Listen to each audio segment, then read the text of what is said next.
Hey everybody, this is Dream, and today I'm going to be reviewing Paint the Town Red.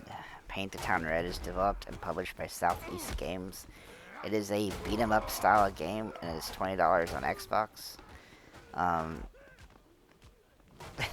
this game is bizarre. So basically, in the game, you have different levels where you're basically a Minecrafty type character, and you have to pick up items in order to paint the town red. What I mean by that is you're gonna have to be using items in order to beat up enemies and knock them out, well, kill them, I suppose, so that you can progress through the level. And once you've beaten all the enemies up, then you will win each level.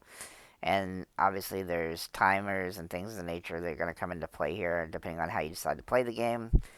And there's lots of different types of items that you can pick up, including chairs, swords, and you'll see in the video here probably that there's going to be like bottles that I'm picking up to throwing at people. All sorts of different items. And then there's about 6 different maps that are going to be that are all going to be different with what you can find. But they're all generally the same concept. Is you start basically a brawl in the game, so everybody's fighting everybody, and you just need to survive and beat everybody up who doesn't get killed by other people. I did test some ideas out on how to like progress through these levels in a long fashion, where you just let most of the other people beat each other up. But overall, the best way is to kind of be straightforward. And also, there are actually some time-based achievements for beating these levels pretty quickly. However, those seem to be rather difficult, and I didn't have very much success trying to get those. Overall, I don't know. I don't know what I expected when I put this game, when I started playing this game, but I find that it's kind of interesting, even though it's kind of not something that isn't that enjoyable to me.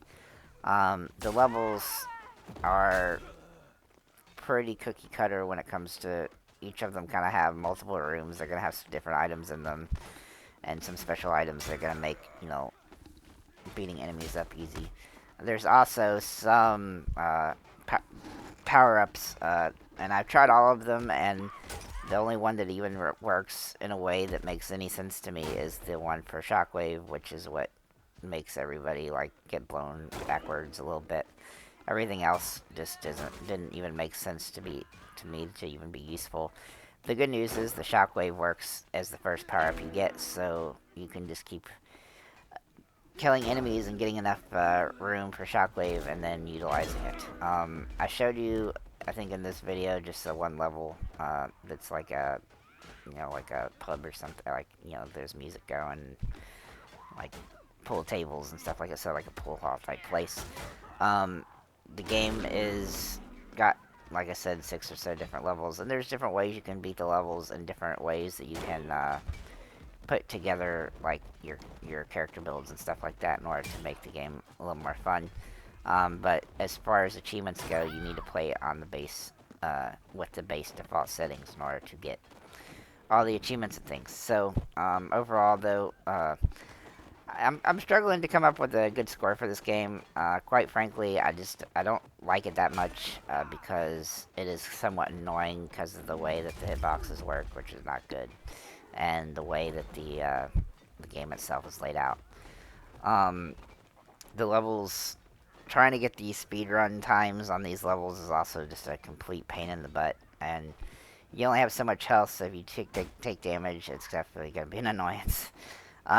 At any rate, I'm going to give the game a 6 out of 10. I mean, it's not the worst thing I've ever played. It's kind of bizarre, though, in its own way. Though it isn't really anything you haven't seen before, so, maybe I'm getting a little too generous there, I'm not sure. But also for the price, this game should have been $10. I mean, anything over that is kind of nuts to me. I would not have paid $20 for this game. Yeah, wait for this thing to go on sale if you have any remote chance that you might like beat 'em ups like this. Unfortunately, the game is not very intuitive and not very, once you play one level, you've basically played them all. So that's pretty much all I have on this. So pretty much, if you do pick it up, let us know in the comments what you think, and have a nice day, guys.